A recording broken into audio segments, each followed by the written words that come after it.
I'm Dr. Benjamin F. Chavis Jr., and this is the Chavis Chronicles. In order to prepare for the storm, you have to change the way of your outlook. Instead of saying, oh, the sky is falling, we need to say, okay, if the sky falls, what do I need to have in position? Major funding for the Chavis Chronicles is provided by the following. At Wells Fargo, we continue to look for ways to empower our customers. We seek broad impact in our communities, and we're proud of the role we play for our customers and the U.S. economy. As a company, we are focused on supporting our customers and communities through housing access, small business growth, financial health, and other community needs. Together, we want to make a tangible difference in people's lives. Wells Fargo, the bank of doing. American Petroleum Institute. Our members are committed to accelerating safety, environmental, and sustainability progress throughout the natural gas and oil industry. Learn more, api.org/API Energy Excellence.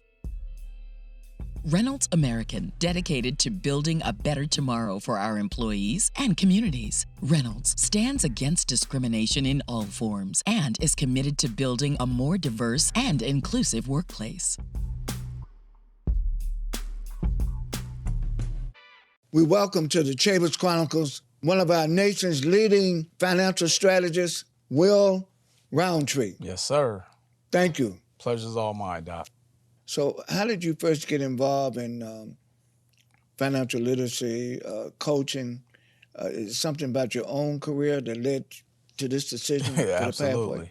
Yeah, so I started out as a need. You know, growing up in Milwaukee, Wisconsin, I was told, go to school, get good grades, get a good job.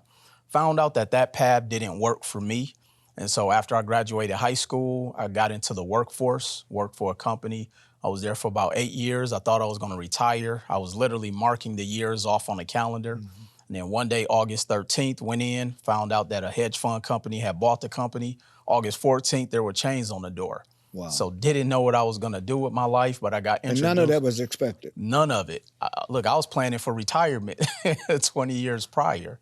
And so, but fortunately, I was introduced to network marketing, which is like direct sales, like Avon, Mary Kay, something of that nature. And so got involved and really just immersed myself into that space. Didn't make a ton of money, Doc, but the thing that it taught me was personal development. Taught me how to change my level of thinking, taught me how to set goals, taught me how to view the world differently. And so from there, I started to learn about business, about entrepreneurship. And then I had a mentor at the time who was building a team in an organization in Las Vegas, Nevada, asked me would I be open to moving. I said, absolutely, but I didn't have any money. So he actually gave me $500 because he said I didn't have to pay him back. And so took that $500, moved to Las Vegas. Literally all I had was a garbage bag full of clothes and a box of books. So got to Las Vegas, clearly found out $500 doesn't last long. So I'm homeless, sleeping in a car, couch surfing, taking showers at the local gyms. But before I moved out to Vegas, I had a mentor who gave me a piece of information and said, eventually credit will become the new dollar. Didn't know what he meant by that at the time, but moved to Vegas. I quickly found out. Couldn't buy a car without a down payment, couldn't rent an apartment without 3 times the deposit, and learned that having bad credit is very expensive. So I took it upon myself to learn as much as I could about credit, going to the libraries, the internet cafes. And this was around the time when Google and YouTube wasn't as big in '05. So once I started to learn about the power of credit and not just credit from a consumer standpoint, completely changed my life. And so took 2 years for me to rebuild my credit because I had repos, owed every credit card company. I mean, it was bad. I think I had like a 410 credit score. So after that time period, was able to buy a car with no money down, blew me away. Was able to purchase a home in 2013. And growing up in Milwaukee from the inner city, I never even thought it was possible for me. So once I saw what it was able to do for me, I wanted to just tell other people. And so it just kind of morphed from me just sharing advice to it developing into a business. So you've written a very successful how-to book. Definitely. Credit is king. Absolutely. Tell us about this book. Yeah, so I always say it's more of a manual. It's a book that teaches people how to understand what credit is, what the pitfalls of it are, and it gives them kind of like a blueprint to where if they wanted to rebuild their credit, there are steps in there that they can utilize that can literally help them improve their credit score. It has a glossary at the back of the book. I even wrote the book from an 8th grade level because I understand that in the finance industry or the world of finance, it can be pretty intimidating because nobody ever taught us about it. And so it has how to improve your kids' credit, understanding the difference between a FICO score and a FACO score, where you can pull your credit report for them, and how to actually dispute items off your report, because there's actually laws put in place per the Fair Credit Reporting Act that gives us the ability to dispute anything that's reporting inaccurate, incomplete, or unverifiable on a credit report. So it's not that you didn't miss a payment or you didn't pay. If that information isn't being reported accurately, even down to the date of the last time you made a payment to them, and they can't prove that, if you send the right letter in, they have to completely remove it from your credit report. And I have all of that information, even sample letters that people can utilize, copy and paste templates sent to the credit bureaus to challenge those items. So it's always good to know the rules and regulations. Absolutely. You have to know how to play the game. If not, you'll always be a spectator or wondering, how do I even get in the game? If I understand what you do now in terms of coaching, you're helping people start where they are, but give them a vision of where they can go. Definitely. Is that right? Absolutely. And I think it's hard for people to see it because they don't know what's possible. And I often tell people one of the greatest things that happened to me is losing it all and being homeless, because I knew that I couldn't go any further down or below. And so I just needed a plan. I just needed to know what was possible. I just needed the right strategies. And so, no disrespect to even like what's going on economically, but I think that sometimes we just lack more strategy than anything. Mm-hmm. We may have to go back to understanding group economics. We may have to go back to, 10 of us living in a house till we can all get our finances together. We may have to go back to carpooling. We may have to stop, eating out as much and actually start making dinner or eating as a family. And so I think that once we have an actual real strategic plan and understand the power of group economics, not saying things won't get difficult and that there won't be any friction, but it can definitely help to kind of, ease the tension a little bit more, especially if you're trying to go through this economic downturn by yourself. Do you see more opportunity today or less opportunity? That can definitely be a trick question, only because there's so much uncertainty going on in our country. But if you was to ask the investor side of Will Roundtree, I'm going to say that there's always opportunity in downturns because things get cheaper. And I think that's one of the things we haven't been privy to understanding, that the goal, when you look at the game of life, especially from a financial standpoint, one of our disadvantages is that we get to opportunities at the peak or at the apex of when it's the most expensive. Mm-hmm. And so looking at, what's going on right now, when things get cheaper, that's when we should be loading up. But again, from a group standpoint, so if 5 of us has to go in and start investing in real estate, or 5 of us go in and invest in stocks, or 5 of us or 10 of us go in and start investing in gold and silver, it's not necessarily going to give an immediate dividend today, because we still have to look for the future. We still have to look at 2036, 2046, setting our children up and et cetera. So I think that it can definitely still be an ample amount of opportunity coming up. So there's opportunity as an individual entrepreneur, but there's also opportunity in terms of what you say is group economics. Absolutely. Can you cite just 3 things people must have in order to get on the pathway toward wealth building? Yes. So the first thing is we have to change our mindset. I often tell people that one of the reasons I think people are having trouble, and this is not even just what's going on today, I think just in life, period, is we too focused on the storm as opposed to preparing for the storm. And so in order to prepare for the storm, you have to change the way of your outlook. Instead of saying, oh, the sky is falling, we need to say, okay, if the sky falls, what do I need to have in position? So we have to change our mindset. Number 2, we have to have a plan. All too often, we just wake, and I'm speaking from past experience. I used to just wake up and go to work, get my paycheck, and then spend my money, as opposed to saying, okay, I wake up, go to work, I get my paycheck. Now, how do I want to deploy that? You know, am I focused on savings? Am I putting it in things that's going to give me a return? How do I make my money grow? Because I have to make this money last for the next generation or the next several generations, or so that my son can have an advantage in life. And then thirdly, we have to understand the cost of money. I think that one of the biggest disruptors in the Black community financially is we borrow money that's too expensive. You know, when you have bad credit, your auto loan is 25% interest. You know, when you have bad credit, you have to go get a payday loan at 79 to 140% interest versus being able to borrow it on a credit card sometime at 0%. So we have to understand the cost of money and understand that when you have bad credit, life is brutally expensive. Your auto rates are expensive. Trying to purchase a vehicle, rent a home, your interest rates if you buy a home.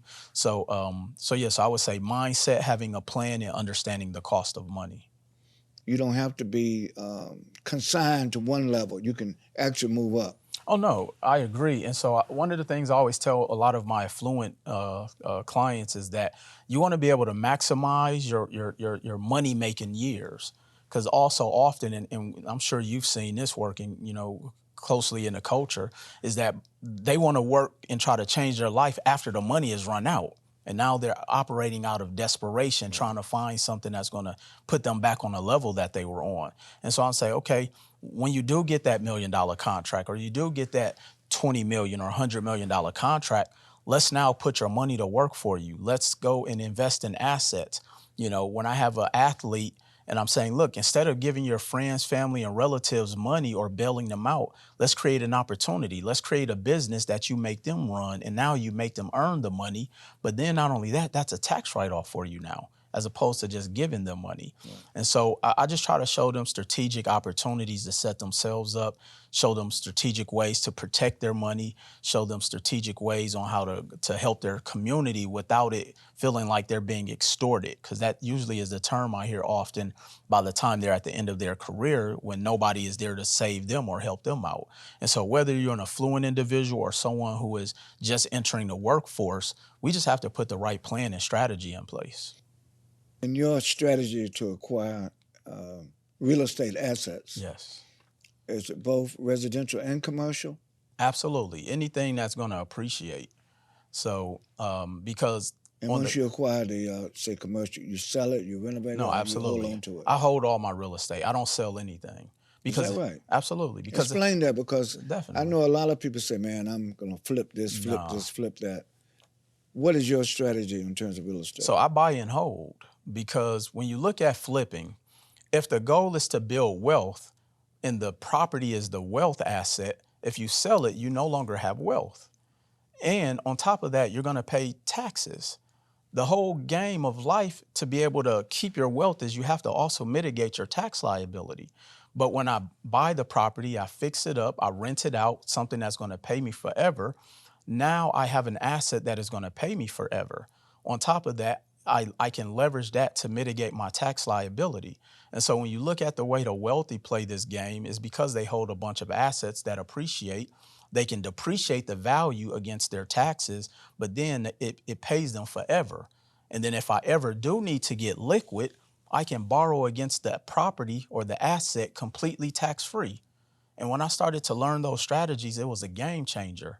So much so that about a month ago, I bought a 4-unit property in Milwaukee, Wisconsin, and my 15-year-old son is the co-owner with me. So he now has his first piece of property that he will own. Your 15-year-old son my 15-year-old owns property. Yes. In Milwaukee, Wisconsin. Yes. But he lives in Las Vegas. In Vegas with me, yes. So you're training your son early on. We have to. Because in other communities, they're training their kids like it's financial war. So I instill this into my son like financial war. He has to be prepared when he gets out into the real world, because by the time he goes to college, if that's the path he chooses, they're already going to start exploiting him with credit card offers that he may not know anything about. And when I'm working with so many people, that's typically where they ruin their credit at. And so now by the time my son is 18, he has 3 paths that's going to give him an advantage in life. One, that property is going to appreciate over the next 3 years. So let's say he decides to go to college, Doc. He can borrow against that asset completely tax-free, and whatever the amount he borrows, the asset will cover the cost of that debt. So now he can go to school debt-free because the asset will cover the cost of it. Or option two, let's say he wants to follow in his dad's footsteps and become an entrepreneur. He can borrow against that property completely tax-free and go and now start a business and deploy that capital in the right places and not be focused or operating out of a lack of integrity, trying to figure out how he's going to pay that debt back. So, Will, you said twice, borrowing tax-free. Absolutely. Most people don't know that you can borrow money without paying taxes. Yeah, so one of the strategies that the wealthy have learned is that, and I know this word is going to scare some of you, debt. Debt is tax-free. And that's why so many wealthy people leverage debt. You know, when they build a hospital or a casino or, a hotel, they don't use their own money. They borrow debt. But the reason I think so many people are scared of debt is because we don't understand that there's three different debt structures. You have what's called unstructured debt.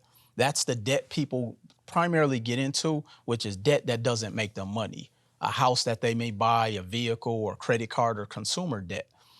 Then you have what's called restructured debt. That's bankruptcy. Unfortunately, our community has looked at bankruptcy negatively, but it's really a strategy no different than what Spirit Airlines is doing. They're just restructuring their debt, and they can still make money through that restructuring.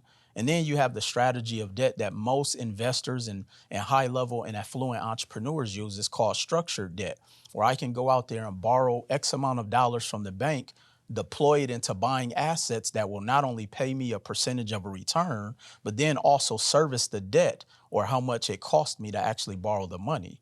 And so when you start to learn these strategies, you can play it at a completely different level. In your strategy to acquire appreciating assets, Absolutely.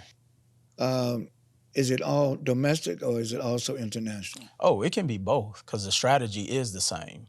And so, and no different than if you're buying here in the States. I mean, I have clients where they're buying land in Africa, they're buying property and, internationally in Dubai or wherever the case may be, because the strategy is the same. Now, that may not be your first investment because sometimes they don't have, banking structures that are similar or comparable to the US, but our dollar does stretch further out there. So I tell people, let's play the game of Monopoly. The object in a game of Monopoly, the board game, is you get 3 greenhouses and turn it into a red hotel. And so what we do is you stack your assets here, and then you go to Dubai and purchase that condo. Then you can go to, Ghana. Then you can go to wherever it is you want to invest in, but you're utilizing the assets that you have already, made money off of here. So I tell people, start small. You don't have to go get the 100-unit building. Let's just go to the Midwest where you can get a 2-family home for a sub $150,000 that will appreciate over time. It'll pay you forever. And eventually you can borrow against it tax-free, and it helps to mitigate your tax liability because you have an income-producing asset. So, Will, you have a remarkable journey. Thank you. From homeless to homeowner, Yes. to business owner, to author. How does the role of persistence and discipline play in your life? When I tell people I failed more than I won, they look at me like I got 3 eyes. And I tell people, the only difference between me and someone who is trying is that I was willing to fail fast. And so I haven't won every opportunity. I haven't hit it out the park every time, but I just wasn't willing to give up. I didn't lay down. And I tell people this is a 20-year journey. I definitely didn't start here. But what I also tell them is that the failure was the best part because it gave me the data of what not to do. And that's the part that so many people are scared of. And people often think that failure is bad. No, it's the information I needed. And then when I asked them, what are you scared of? They said, it's fear. And I'm just like, fearful of what? I said, fear can be used 2 different ways. Just like fire can help you, fire can also take you out. Instead of letting fear take you out, let the fear help you. So now I'm fearful of going back to being homeless. I'm fearful of, eating top ramen and Captain Crunch for dinner, breakfast, and lunch. I'm fearful of having to sleep in my car and hide my car from the repo man. So instead, I use that as a catapult to say, you know what? I'm willing to invest in myself. I'm willing to bet on myself. I'm willing to figure it out and get it from the mud, as they say. So I don't let fear stop me. What should one major in college or concentrate in school if they want to get a sort of a jump on entrepreneurship and wealth building? So, that can be a tricky question, only because I think that life and experience is what guides you on the path of entrepreneurship. Okay. I would say that if you are going to college, what I would recommend is finding an industry that is going to be beneficial to what it is you want to accomplish. Or look at college like a business decision. So when I'm sitting down with my clients, our main focus is for every dollar you invest into your life, into your business, what is the return on investment or ROI? We have to look at college the exact same way. So when I'm sitting down with parents who are getting ready to send their children to college, I'm saying, okay, if your child is getting ready to go to school for whatever the major is, what's the return on investment? What's the entry level salary? Is there potential for growth in that industry? And so now also the second phase of that, can they take that information that they're going to gain from that degree and actually start their business? So if one is going to school for engineering, let's not just go to school to work for somebody else's firm. Let's get the data, let's get the information, and then let's figure out how to start your own engineering firm. If you're going to school to be an attorney, I work with a lot of people in professional industries or professional degrees. I'm showing them, hey, let's start your own practice. So I don't think it's necessarily a particular industry or degree they go to school for. Mm-hmm. I think it's how they utilize the data that they're getting, but then also looking into a degree that's going to be beneficial for them from an ROI standpoint. Return on investment. Return on investment. Financial literacy. How important is financial literacy? It's as important as breathing right now, because if we look at the landscape of where we are, financial literacy is as important as breathing. Absolutely, because when we look at where we are right now as a nation, especially in the communities, that's where most of people's woes. They did a study that linked a high level of depression tied to a lack of finances, and it's not that everybody is always at a lack. You'd be surprised, Doc, that how many people actually overspend. And it's because we haven't been taught about the economics of money. We've only been taught to go out and make money, try to build this lifestyle that, we admire, whether it's from our favorite celebrity or on social media, or this fallacy of what success looks like. But nobody taught us how money works. Nobody taught us about economics. And I often say that money is a language. Finance is a language. Economics is a language. But unfortunately, we've only been taught the language of poverty. So we have to change our dialect, and financial literacy is extremely important. Based on everything you've accomplished, which is a lot. Thank you. How do you see the future? What gives you your greatest hope today? I would say one is my goal. And my goal, Doc, is a legacy. If I never made another dollar, I would be fine with that. Only because I've accomplished things that I was told that wasn't even possible. Growing up in Milwaukee, I was told by the age of 21, I'd be dead or in jail. And so I've beat the odds. I've surpassed every statistic that can be named. Mm-hmm. And so now my focus is legacy. I got to start building for my son. And so my outlook on life is bright, because I know that every time I go outside, or every time I turn on the television or open up my social media app, I see that people still need this information. Because there are times where I'm like, man, everybody is doing this, it's saturated. It's not, Doc. There's so much opportunity out here. And if I can just help change one person's life, and I know the multiplication effect of that, of how that can spread out into their communities, my job is done. And so my focus is really just, helping people, which is why I do so much of this on my own. No corporate sponsors, no major, backing. And I financed my entire career and journey out of my own pocket. So the future is definitely bright. Will Roundtree. Yes, sir. Thank you for joining Pleasure's the all Chavis mine. Chronicles. Yes, sir. For more information about the Chavis Chronicles and our guests, visit our website at thechavischronicles.com. Also, follow us on Facebook, X, LinkedIn, YouTube, Instagram, and TikTok. Major funding for the Chavis Chronicles is provided by the following.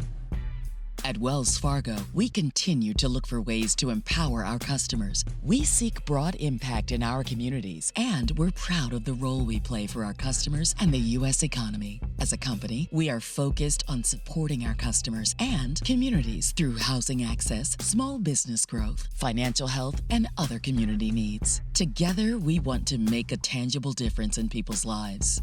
Wells Fargo, the bank of doing. American Petroleum Institute. Our members are committed to accelerating safety, environmental, and sustainability progress throughout the natural gas and oil industry. Learn more, api.org/API Energy Excellence. Reynolds American, dedicated to building a better tomorrow for our employees and communities. Reynolds stands against discrimination in all forms and is committed to building a more diverse and inclusive workplace.